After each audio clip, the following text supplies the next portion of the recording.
बिस्मिल्लाहिर्रहमानिर्रहीम अस्सलाम वालेकुम। टूरिस्ट वीज़े की विज़िट वीज़े की कुछ अपडेट्स दुबई की आई हैं सामने।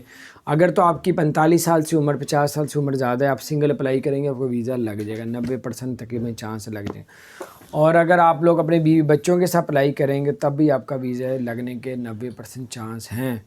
और अगर आप सिंगल वीज़ा अप्लाई करेंगे तो आपकी 50 साल से उम्र कम होनी चाहिए, यानी कम हुई तो वीज़ा रिजेक्ट कर देंगे, ज़्यादा हुई तो वीज़ा लग जाएगा।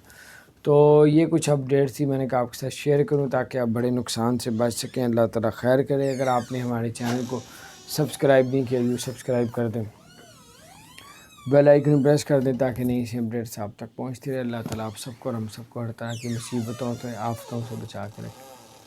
अस्सलामु अलैकुम रहमतुल्लाहि व बरकातहू।